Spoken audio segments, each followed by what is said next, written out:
بسم الله الرحمن الرحيم. الحمد لله رب العالمين، والصلاة والسلام على رسوله النبي الكريم محمد وعلى آله وصحبه أجمعين ومن تبعهم بإحسان ودعا بدعوتهم إلى يوم الدين. أما بعد،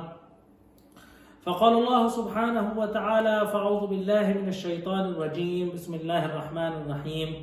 إن للمتقين مفازا حدائق وأعنابا وكواعب أترابا وكأسا دهاقا لا يسمعون فيها لغوا ولا كذابا جزاء من ربك حسابا رب السماوات والأرض وما بينهما الرحمن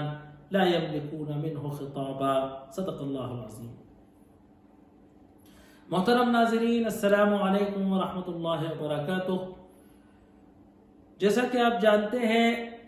کہ سورہ نبا کے تعلق سے گفتگو چل رہی ہے، اور سورہ نبا کے اندر قیامت کے دن آخرت کا تذکرہ آیا، اور اللہ تبارک و تعالیٰ کی ان قدرتوں کا تذکرہ آیا کہ جس سے اللہ تبارک و تعالیٰ قیامت کو برپا کرنے پر قادر ثابت ہوتا ہے. پھر روز آخرت کی تصویر کشی آئی، قیامت کا بیان آیا،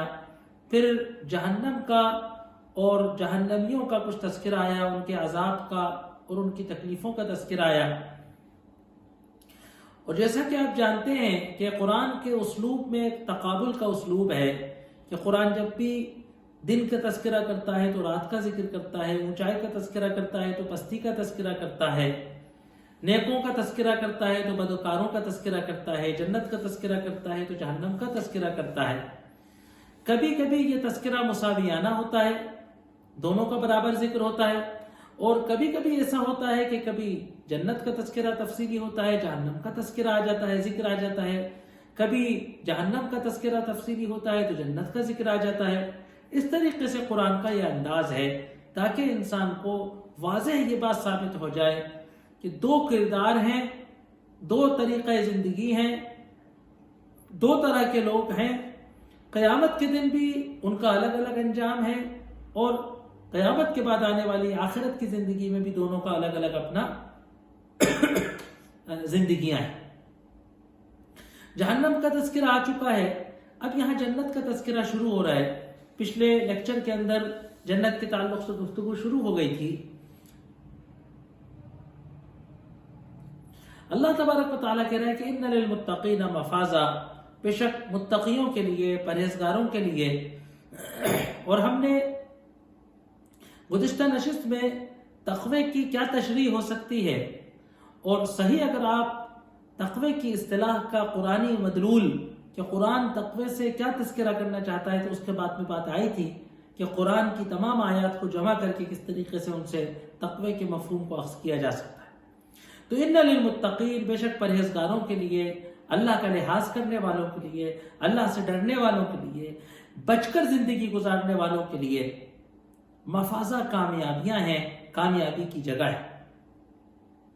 حضرت ابی ابن کعب نے حضرت عمر ابن الخطاب رضی اللہ عنہ سے ایک گفتگو کے دوران تقوی کی تعریف کرتے ہوئے کہا تھا. جب حضرت عمر نے پوچھا کہ تقوی کیا ہے، تو حضرت ابی نے فرمایا کہ امیر المومنین، کیا کبھی آپ کو ایسا تجربہ ہوا ہے کہ آپ کسی پتلی سی پگ ڈنڈی پہ جس کے دونوں طرف خاردار کانٹوں کی جھاڑیں ہوں، تو کانٹوں داری جھاڑوں میں سے، کانٹوں والی جھاڑوں کے درمیان سے آپ کیسے نکلتے ہیں؟ تو کہا کہ بارہ ہوا ہے نا. تو حضرت عمر نے فرمایا کہ اشمر ثیابی، کہ میں اپنے کپڑوں کو سمیٹ لیتا ہوں، وابصر موضع قدمی، اور میں اپنے پیر رکھنے کی جگہ کو غور سے دیکھتا ہوں، اور اس طریقے سے بچتا بچاتا کانٹوں سے اس راستے پر نکلتا ہوں. کہیں سیدھا چلتا ہوں، کہیں آڑا ہو کر ہی ہو جاتا ہوں، ہے نا. تو حضرت ابی نے کہا کہ امیر المومنین، بس دنیا کے اندر اس طریقے سے اپنے دامن کو دنیا داری کے کانٹوں سے چھلنے سے، اپنے دامن کو اور اپنے کردار کو دنیا داری سے مخدوش ہونے سے، نچنے سے بچاتے ہوئے دنیا میں نکل جانا، آخرت میں دنیا داری سے بچ کر پہنچ جانا، بس یہ تقوی ہے. تو ان للمتقین مفازا، بے شک متقیوں کے لیے مفازہ کامیابیاں ہیں، کامیابی کی جگہ ہے. یہ کامیابی کی جگہ کہاں ہے؟ حدائق و عنابا، باغات ہیں اور انگور کی بیلیں ہیں۔ ہم نے آپ سے تذکرہ کرا تھا کہ عربی زبان کے اندر چند الفاظ آتے ہیں جس میں سے قرآن نے حدائق اور جنہ کو استعمال کیا ہے۔ یہ جنت کی تشریح ہے کہ باغات ہوں گے اور انگور ہوں گے، ضروری نہیں ہے کہ صرف انگور ہی ہوں، کیونکہ عرب جو ہے انگور کی بیلوں کو بڑا قیمتی سمجھتے تھے، اور ہر اس باغ کو کہ جس میں انگور کی بیلیں ہوں اس کو شاہانہ نگاہ سے دیکھتے تھے۔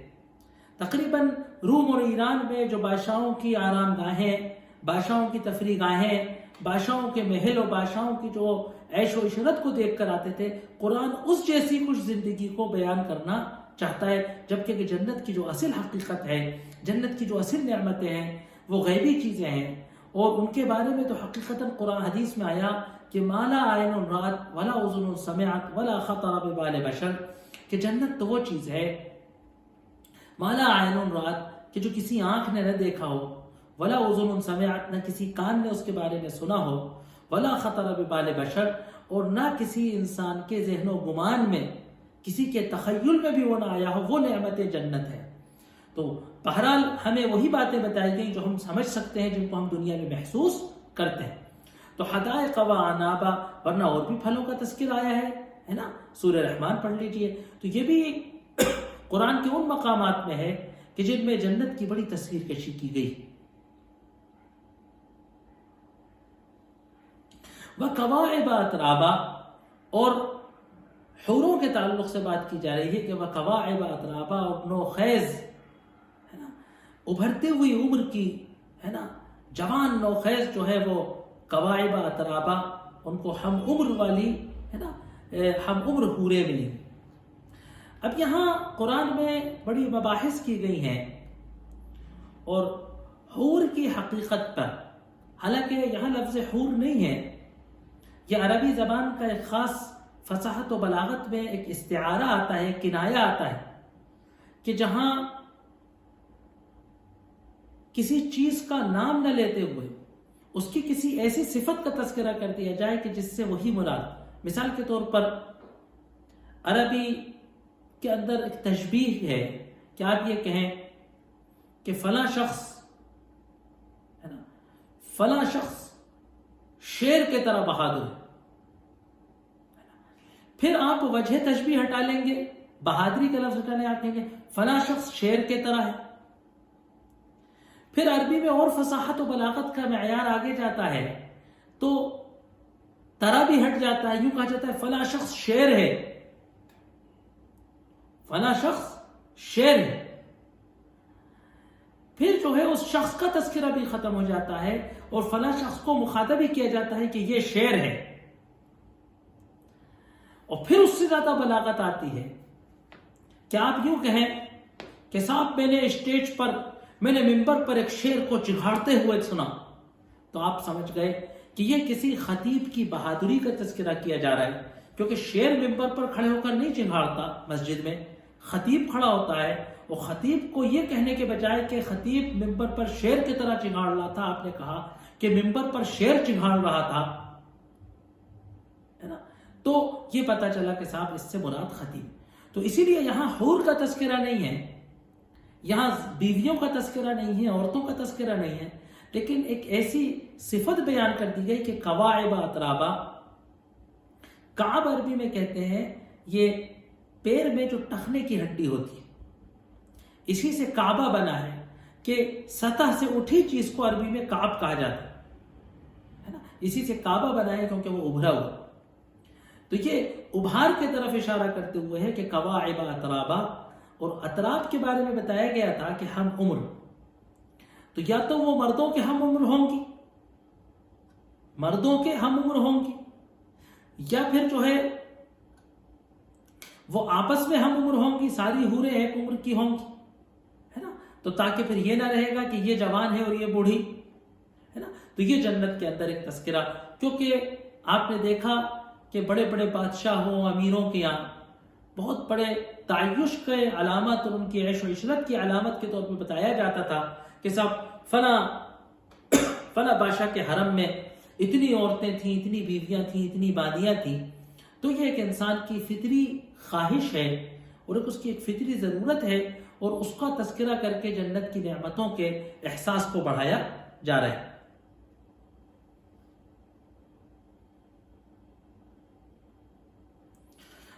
وَكَأْسًا دِهَاقًا، دہاق کہتے ہیں ابلتے ہوئے، اور ایک لبریز کاس کہتے ہیں، اور ایک لبریز پیمانہ ہوگا پینے کا یہاں جنت کی شراب کی طرف اشارہ ہے۔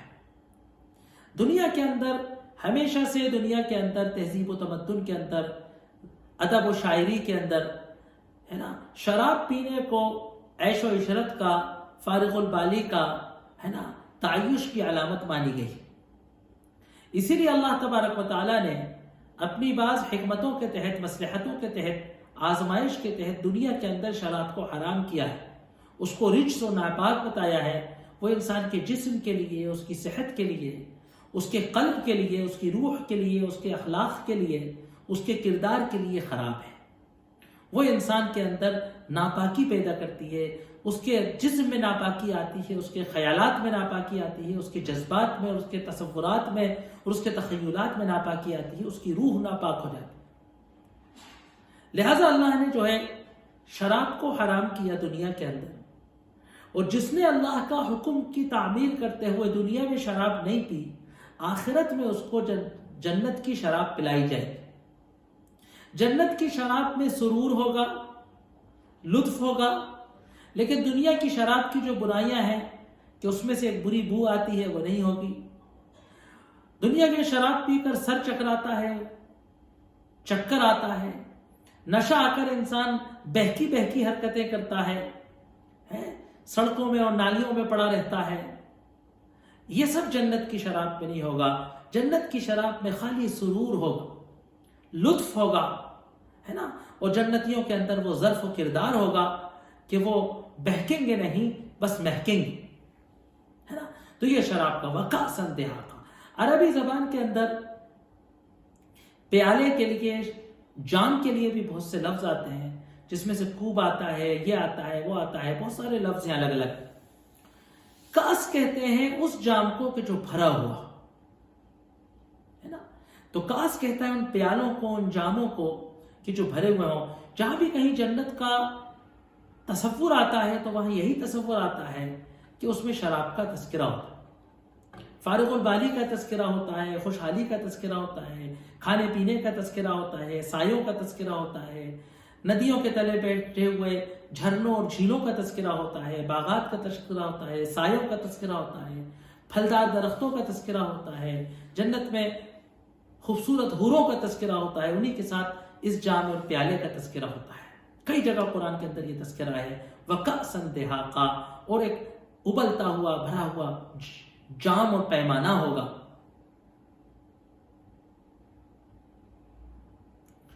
اب ایک بڑی پیاری بات آ رہی ہے آگے۔ جب کبھی چھوٹے تھے، بچپنے کے اندر مدرسے کے اندر تفسیر پڑھتے تھے، شاید اس وقت اس بات کو اتنا احساس نہیں کیا، لیکن جب دنیا کو سمجھنے اور دنیا کو دیکھنے کا موقع ملا، بہت سی سیاسی اور سماجی ضرورتوں اور چیزوں کو محسوس کیا، تو اس وقت قرآن کی اس آیت کا کہ جنت کی نعیموں میں، جنت کی نعمتوں میں سے ایک نعمت کا یہ تذکرہ ہوتا ہے کہ لا يسمعون فیہا، نہیں سنیں گے وہ اس کے اندر لغون، فالتو بات، لغو کوئی فضول بات، شور شرابہ، ہنگامہ، کوئی نامناسب بات ہے نا۔ آپ سوچئے کہ ذہنی سکون، آج کل تو وائس پالوشن، آواز کا آلودگی خود ایک عنوان ہے، خود ایک آج دنیا کے بڑے شہروں کے اندر ہے نا، بڑی راجدھانیوں کے اندر یہ خود ایک بڑا مسئلہ بنا ہوا ہے، ایک چیلنج بنا ہوا ہے کہ صاحب آواز کی آلودگی ہے۔ دوسری بات یہ کہ آپ سوچئے کہ ہم کہیں ملازم ہوتے ہیں، ہم بازار میں ہوتے ہیں، تو زندگی، دنیا کی زندگی کے اندر کتنی مجبوریاں ایسی ہوتی ہیں کہ ہم کو بادلے ناخواستہ کچھ ایسی باتیں سننا پڑتی ہیں کہ جو ہم سننا نہیں چاہتے، جن کو سن کر ہمیں تکلیف ہوتی ہے، ہمیں دکھ ہوتا ہے، ہمیں پریشانی ہوتی ہے، ہمیں ہیجیٹیشن ہوتا ہے نا۔ ہم نیوز سنتے ہیں، ٹی وی سنتے ہیں، یوٹیوب، تو بہت سی باتیں ہم کو سننے کو ملتی ہیں، بہت سے نعرے ہم کو سننے کو ملتے ہیں، بہت سی ہم کو ڈرانے اور دھمکانے والی باتیں سننے کو ملتی ہیں، بہت ساری دل شکنی کرنے والی باتیں سنتی ہیں، بہت ساری فضول اور لایانی شور شرابے کی باتیں سننے کو ملتی ہیں۔ آپ مطالعہ کر رہے ہوتے ہیں، آپ اسٹڈی کر رہے ہوتے ہیں، پڑھ رہے ہوتے ہیں، تو نازیبا آوازیں آتی ہیں، نعرے آتے ہیں، کوئی بارات گزر جاتی ہے، کوئی ڈی جے اور ڈھول دھماکہ چلنے لگتا ہے، آپ کو تکلیف ہوتی ہے، آپ کی نیند کھل جاتی ہے، آپ کی گفتگو منقطع ہو جاتی ہے، آپ ٹیلی فون پر بات کر رہے ہوتے ہیں، آپ کو تکلیف ہو جاتی ہے نا؟ تو آواز کا لا یسمعون فیہا، نہیں سنیں گے اس کے اندر لغون، کوئی لغو بات، کوئی فضول بات، کوئی نامناسب بات ہے نا، کوئی انکمفرٹیبل بات، ولا کذابا، نہ اس کے اندر وہ کوئی جھوٹ سنیں گے۔ شاید آج سے پہلے دنیا کو کبھی اس بات کا تجربہ نہیں ہوگا کہ جھوٹ بولنا اور جھوٹ کو پروپیگنڈا کرنا ہے نا، کہ باقاعدہ ایک پیشہ ہوگا جس کا نام ہوگا کہ جھوٹ بولنا، باقاعدہ ایک انڈسٹری ہوگی ہے نا، اور وہ نیوز کو باقاعدہ بنایا کریں گے، وہ مخصوص اسٹوریاں بنایا کریں گے، باقاعدہ ماہرین فن ڈیبیٹ کے نام پر، ڈسکس کے نام پر، بات چیت کے نام پر، ٹاک کے نام پر بیٹھ کر جھوٹ کو ثابت کریں گے، جھوٹ کو بولیں گے، جھوٹ کو پھیلائیں گے، پورے جھوٹ کا ایک کنسپٹ، پورے ایک جھوٹ کی انڈسٹری قائم ہوگی۔ شاید دنیا نے، جھوٹ تو بہت دنیا میں بولا گیا، لیکن شاید ایسا جھوٹ کہ قصیدہ بھی جھوٹ، نغمہ بھی جھوٹ، گانا بھی جھوٹ، ترانہ بھی جھوٹ، خبر بھی جھوٹ، دکھنا بھی جھوٹ، فائل بھی جھوٹ، میں بھی جھوٹ، آپ بھی جھوٹ ہے نا، جس کو زمانہ دجل کہا گیا ہے۔ تو آج اس جھوٹ کی دنیا میں کہ اعلان بھی جھوٹ، وعدہ بھی جھوٹ، الیکشن بھی جھوٹ، ووٹ بھی جھوٹ، گنتی بھی جھوٹ، پارلیمنٹ بھی جھوٹ، پولیس بھی جھوٹ، فوج بھی جھوٹ، بے و شرا بھی جھوٹ، سودا بھی جھوٹ، ہوائی جہاز بھی جھوٹ، ٹینک بھی جھوٹ، تو لا یسمعون فیہا لغوا، اس کے اندر کوئی فضول بات نہیں، ولا کذابا، اس کے اندر کوئی جھوٹ نہیں سنی ہے نا، کہ جھوٹ سننا اور جھوٹ کو مکرنا اور سچوں کو جھوٹ سے دبا لینا، یہ سب دنیا کے اندر ہوتا ہے۔ آخرت کی جو سکون کی زندگی، تو جہاں پر آخرت کی زندگی کے اندر جسمانی احساسات کو بتایا گیا کہ حدائق و عنابا، باغات ہوں گے، عیش و عشرت ہوگا، وکواعب اترابا وکأسا دہاقا، کہ باغات ہوں گے، خوبصورت بیویاں ہوں گی، شراب کے پیالے ہوں گے، وہیں انسان کو ذہنی سکون کے بارے میں بتایا گیا کہ وہ ایک ایسی جگہ ہوگی کہ جہاں نامناسب بات ہے نا، خلاف مزاج بات ہے نا، خلاف مزاج بات کان پر نہیں پڑے گی، کوئی جھوٹ سامنے نہیں آئے گا، سچائی کی دنیا ہوگی، سچوں کی دنیا ہوگی، سچائی کی جگہ ہوگی۔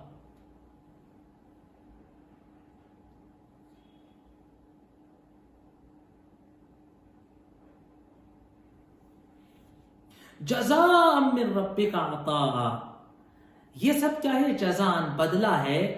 من ربک، تمہارے رب کی طرف سے، عطاء، دیکھیے یہاں اللہ کی طرف سے بدلہ بھی کہا جا سکتا تھا، خالق کی طرف سے بھی کہا جا سکتا تھا، آقا کی طرف سے بھی کہا جا سکتا تھا، ساری صفات ہی اس کی ہے، جون سا اس کا نام لو وہی اس کا نام حسنہ ہے،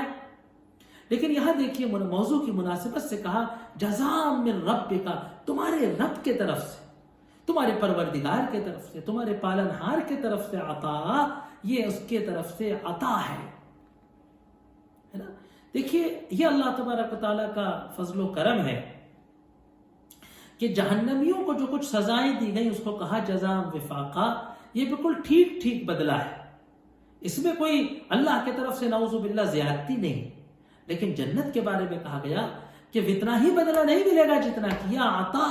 یہ تو اللہ کی عطا ہے، بڑھتی چلی جائے گی ہے نا۔ کہا کہ جو ایک نیکی کرتا ہے اس کو 10 ملتی ہیں، من جاء بالحسنۃ فلہ عشر امثالھا، نیکی لاؤ گے تو 10 گنی ملیں گی، تو عطا، یہ تیرے رب کی عطا ہے، جزاء من ربک عطا، حسابا ہے نا، یہ اس کا حساب ہے،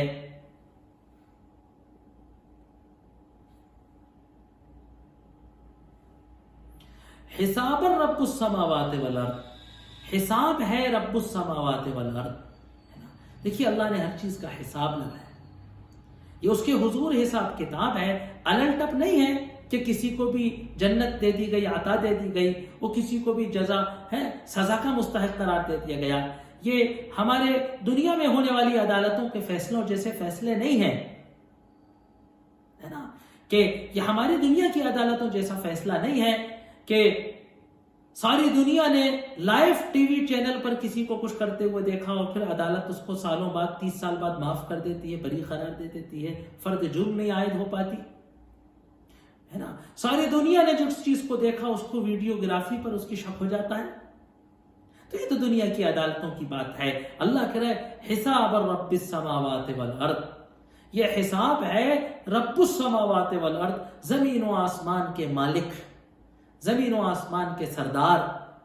آپ کو سورہ فاتحہ کے تعلق سے جب گفتگو ہوئی تھی تو بتایا تھا کہ جو رب ہے اس کے عربی میں کئی معنی آتے ہیں. تو رب کہتے ہیں پالنے والے کو، پرورش کرنے والے کو، رب کہتے ہیں مالک کو، اور رب کہتے ہیں السید المطاع کو، اس سردار کو کہ جس کی اطاعت کی جائے، جس کے حکم کو بجا جائے. تو رب السماوات والارض، زمین و آسمان کا مالک، زمین و آسمان کا ہے نا، زمین و آسمان کے ہے نا غیر منازع سردار. وما بینہم الرحمن، اور جو کچھ ان کے درمیان ہے ان کا رب ہے رحمان، ہے نا. تو یہ حساب اس رب زمین و آسمان اور اس کے درمیان میں جو کچھ ہے اس کے رب، اس کے مالک رحمان کا جزا ہے. لا یملکون منہ خطابا، تمام انسان اور کائنات اس سے خطاب کے مالک نہیں ہو. کوئی اس سے بحث کرے، کوئی اس سے حجت کرے، کوئی اس سے کہے کہ صاحب مجھے سزا زیادہ دے دی گئی ہے، یا کوئی یہ کہے کہ مجھے انعام کم دیا گیا ہے، اس کا تو کوئی سوال ہی نہیں. یہ قیامت کا دن کیسا دن ہوگا کہ یہاں کوئی احتجاج کرتے، کوئی اعتراض کرتے، کوئی اپنی طاقت کا مظاہرہ کرتے، سوال ہی نہیں اٹھتا، ممکن ہی نہیں ہے. کہا کہ لا یملکون منہ خطابا، وہ تمام انسان و جنات، وہ تمام فرشتے، مقرب ہوں کہ نہ ہوں، مقرب فرشتے، لا یملکون منہ خطابا، وہ اس سے گفتگو نہیں کر سکتے. خطاب کہتے ہیں ایڈریس کرنا، وہ اس کو خطاب نہیں کر سکتے.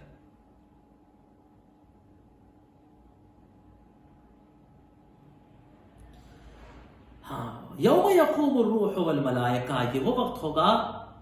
کہ کیونکہ انسان اس سے خطاب نہیں کر سکتے کہ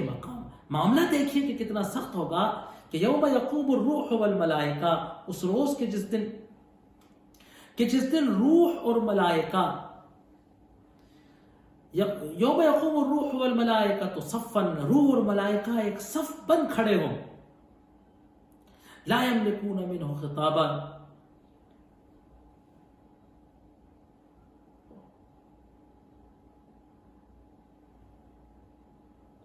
لا يتکلمون الا من اذن له الرحمن، اس روز کے جس دن روح اور ملائکہ کھڑے ہوں گے ایک صف کے اندر، لا يتکلمون، گفتگو نہیں کریں گے. اب یہاں دو باتیں زیر بحث ہیں اس آیت میں کہ روح سے کیا مراد ہے. تو بعض علماء نے تو کہا ہے کہ روح ایک الگ مخلوق ہے، یہ فرشتوں جیسی ایک مخلوق ہے جو انسانوں اور جنوں اور فرشتوں سے الگ ایک مخلوق ہے جس کو روح کہا گیا. اور جو راجح قول ہے وہ یہ ہے کہ روح سے مراد حضرت جبریل امین علیہ السلام ہے، کہ روح الامین نزل به الروح الامین علی قلبک. تو روح جو ہے قرآن میں کئی جگہ حضرت جبریل کے لیے کہا گیا ہے. تو یوم یقوم الروح، اس روز کے جس دن جبریل جو فرشتوں میں سب سے معزز فرشتے ہیں، والملائکہ، اور سارے فرشتے جبریل کی معیت میں صفاً، ایک صف میں کھڑے ہوں. صف سے مراد کہ ایک صف میں کھڑے ہوں گے یا صفوں میں کھڑے ہوں، ہے نا، یعنی صف کے اندر سر جھکائے ہاتھ بانے اللہ کے حضور بالکل مرعوب کھڑے ہوں گے. لا یتکلمون، کسی کی یہ ہمت نہ ہوگی، کسی کی یہ مجال نہ ہوگی، کسی کی یہ جرأت نہ ہوگی کہ یتکلمون، کہ اللہ سے گفتگو کر سکے، ہے نا. الا من اذن له الرحمن، سوائے اس کے کہ جس کو رحمان اجازت دے دے، جس کو رحمان یہ حکم دے کہ ہاں بولو، ہاں سفارش کرو، ہاں گواہی دو. وقال صوابا.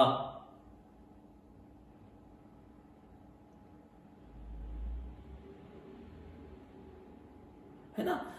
لا یتکلمون، گفتگو نہیں کریں، الا من اذن له الرحمن، سوائے اس کے کہ جس کو رحمان ہے، اللہ رحمت ہے نا، رحمان سوائے جس کو اجازت دے دے. وقال صوابا، اور کہے کہ صوابا. ہے نا، کیا ہو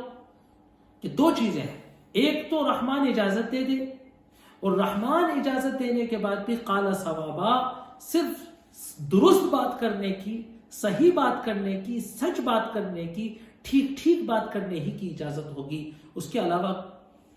کوئی اپنی مرضی سے، اپنی منشا سے، اپنی چاہت سے اس کے حضور قیامت کے دن کوئی بات نہیں کرے. گفتگو بھی اگر کرے گا کوئی فرشتہ، کوئی نبی، کوئی ولی، کوئی مقرب، تو گفتگو کرے گا تو کب کرے گا کہ جب اللہ اجازت دے گا، اور صرف اتنی گفتگو کرے گا کہ جتنی اللہ کرنے کا حکم دے گا. ہے نا، یہی اسی طریقے سے شفاعت کے بارے میں الا من اذن له الرحمن، سوائے کہ رحمان جس کو اجازت،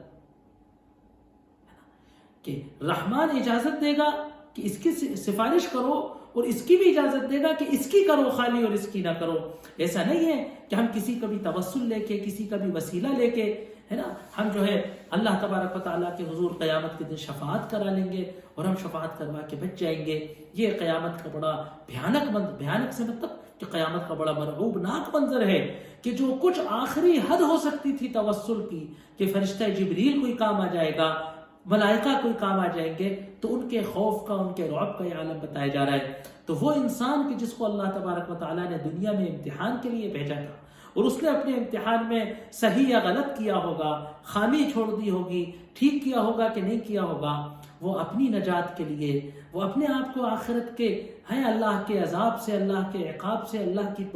گرفت سے، اللہ کے سوال سے بچانے کے لیے سکا رہا ہوگا. کیا مجال ہے کہ کوئی وہاں کسی دوسرے کے بارے میں کوئی گفتگو کر دے؟ کیا مجال ہے کہ کوئی اللہ کے فیصلے پر نظر ثانی کی درخواست کرے؟ کیا مجال ہے کہ اللہ کے فیصلے پر کوئی شفاعت کر دے؟ ہے نا، یہ ان بڑے بڑے فرشتوں کا، اولیاء کا یہ حال ہوگا، تو ایک عام انسان کا کیا ہو سکتا ہے؟ ذالک الیوم الحق. اب یہ کہہ رہے ہیں کہ ذالک الیوم الحق، بس یہ ہے وہ حق والا دن، یہ ہے وہ دن کہ الحق کی جو حق ہے نا، جس کا وقوع ہونا حق ہے، یہ وہ سچائی ہے، وہ حقیقت ہے کہ جو ہو کر رہے گی. یہ ہے وہ قیامت کا دن کہ جس کو بیان کیا گیا، کہ جس میں فرشتے اور ملائکہ، روح امین و فرشتے ملائکہ صف میں کھڑے ہوں گے. کسی کی ہمت نہ ہوگی، کسی کی جرت نہ ہوگی کہ اللہ سے خطاب کرے. ہے نا، تو ذالک الیوم الحق، یہ ہے وہ حق کا دن. فمن شاء، بس جو چاہتا ہے اتخذ، وہ حاصل کر لے الی ربہ مآبا، اپنے رب کی طرف لوٹنے کا ذریعہ. مآب کہتے ہیں اللہ کی طرف لوٹ. بس یہ ہے قیامت کا دن، اس کو ذہن میں رکھو، اور بس اب وہ روش اختیار کرو کہ اللہ کی طرف واپس جانے کی کوئی سبیل ہے نا، جس کو اپن کہتے ہیں نا کہ بھائی اتنا جھگڑا مت کرو کہ واپسی کے راستے بنو جائے. بس یہ ہے وہ قیامت کا دن کہ جس دن اللہ کے حضور کھڑے ہونا ہے. بس اب جو چاہتا ہے اس کی تیاری کر لے، جو چاہتا ہے اللہ کی طرف لوٹنے کی، اللہ کی طرف رجوع کرنے کی، اللہ کا دامن تھام لینے کی، ہے نا، اللہ کے رحمت کے اندر آ جانے کی کوشش کر سکتا ہو تو کر لے. آج کے دن کی ہولناکیوں سے، اس دن کی ہولناکیوں سے، اس دن کے خطروں سے، اللہ کی رحمت کے علاوہ، اللہ کی مغفرت کے علاوہ، اور یہ کہ آپ نے اللہ کی رحمت کا سامان دنیا میں کر لیا ہو، اس کے علاوہ اس دن کے ہولناکیوں سے کوئی نہیں بچا سکتا.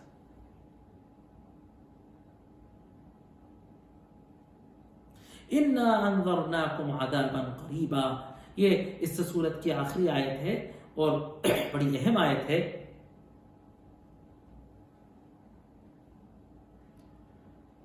اِنَّا أَنذَرْنَاكُمْ عَذَابًا قَرِيبًا، ہم نے تم کو آگاہ کیا. انذر ينذر انذارا، ہے نا، عربی میں کہتے ہیں ڈرانے کو. ہم نے تم کو آگاہ کر دیا، ہم نے تم کو ڈرا دیا. اِنَّا أَنذَرْنَاكُمْ عَذَابًا قَرِيبًا، قریب آنے والے عذاب سے ہم نے تم کو ڈرا دیا ہے. نا، یوم ينظر المرء ما قدمت یداہ، اس دن کہ جس دن انسان دیکھے گا ما قدمت یداہ، جو کچھ اس نے کیا ہے.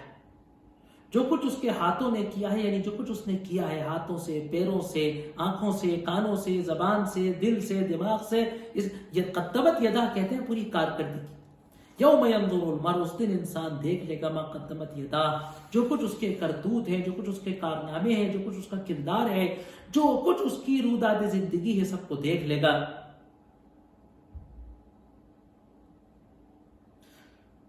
وَيَقُولُ الْكَافِرُ، اور کافر اس دن کہے گا یا لیتنی کنت ترابا، کاش میں مٹی ہوتا. بڑی عبرت کی بات ہے کہ وہ انسان کہ جو ساری عمر اپنی خرچ کر دیتا ہے، 3 سال کی عمر سے اسکول اور نرسری جاتا ہے، کتنی زندگی میں جد و جہد کرتا ہے، پڑھتا ہے، لکھتا ہے، علم سیکھتا ہے، کاروبار کرتا ہے، دھندا کرتا ہے، بزنس کرتا ہے، جاب کرتا ہے، سیاست کرتا ہے، کتنی انسان محنت کرتا ہے، کتنی جد و جہد کرتا ہے، کتنی کد و کاوش کرتا ہے کہ وہ قابل ذکر ہو جائے، اس کا نام ہو جائے، وہ فلاں ہو جائے. اور یہ ساری محنت کرنے کے بعد جب اس رودات کو لے کے قیامت کے دن پہنچے گا، ہے نا، تو بڑی بڑی پروفائلیں ہوں گی. کوئی وزیر اعظم ہوگا، کوئی صدر ہوگا، کوئی ملینر ہوگا، کوئی ڈاکٹر ہوگا، کوئی انجینئر ہوگا، ہے نا، بڑی بڑی کارکردگیاں ہوں گی، سالوں کی خدمات ہوں گی، اپنے اپنے میدانوں میں جو ہے نا، اپنے اپنے میدانوں میں شہنشاہی سربراہی کے عہدے تمغے ہوں گے، ایوارڈ ہوں گے. لیکن انسان اس دن تمنا کرے گا کہ کاش میں کچھ نہ ہوتا، کاش نام و نمود تو الگ رہا، کہتا کہ کاش میں کوئی شے نہ ہوتا، میں مٹی ہوتا، میں دھول ہوتا، میں غبار ہوتا، ہے نا. آج وہ چیز کہ جس کو سب سے کمتر مانا جاتا ہے، ہمارا کسی سے جھگڑا ہوتا ہے تو ہم کہتے ہیں میں تجھے دھول چٹا دوں گا. انسان خود دھول ہونے کی تمنا کرتا ہے. حدیث کے اندر آتا ہے کہ جب حساب و کتاب ہوگا تو اللہ سارے انسانوں کا، جانداروں کا حساب کرے گا، تمام جانوروں کا، بہائم کا، درندوں کا زندہ کیا جائے گا، ان کا حساب کتاب کیا جائے گا، عدل و انصاف کیا جائے گا. یہاں تک کہ اگر سینگ والی بکری نے منڈی بکری کو، بغیر سینگ والی بکری کو مارا تھا تو اس کو قصاص دلایا جائے گا. پھر اللہ تمام جانوروں کو مٹی بنا دے گا. اللہ کہے گا کونوا ترابا، مٹی بن جاؤ. اس وقت کہ جب جانور قیامت کے دن حساب کتاب دے کر، بدلہ دے کر، قصاص دے کر، ایک دوسرے کے ظلموں کا بدلہ دینے کے بعد مٹی بن رہے ہوں گے، اس وقت کافر یہ تمنا کرے گا کہ کاش معاملہ اتنا ہی ہوتا کہ ہم سے بھی حساب کتاب دے کر، ہے نا، ہم سے بھی ظلموں کا بدلہ لے کر ہمیں مٹی بنا دیا گیا ہوتا. لیکن ہمیشہ ہمیش کا یہ جہنم کا عذاب، ہمیشہ ہمیش کی ذلت و رسوائی کا عذاب بڑا بھیانک ہے. اس دن کافر یہ تمنا کرے گا کہ یا لیتنی کنت ترابا، کاش میں مٹی ہوتا. اللہ تبارک و تعالی ہم کو روز محشر کی رسوائی سے، اللہ ہم سب کو روز محشر کی رسوائی سے، روز محشر کی ہولناکیوں سے اللہ ہماری حفاظت فرمائے. اور قیامت کے دن اللہ تبارک و تعالی حفاظت کرے ہماری کہ ہم اس جملے کو کہنے والوں میں سے نہ ہوں، بلکہ ہم ان لوگوں میں سے ہوں کہ جن کو اپنے نامہ اعمال پر، ہے نا، جو اپنے نامہ اعمال کو دائیں ہاتھ میں لے کر اڑتے پھر رہے ہوں گے، ایک دوسرے کو مبارکبادی دے رہے ہوں گے، جنت میں داخل ہونے کی بشارت سے جھوم رہے ہوں گے. وآخر دعوانا ان الحمدللہ.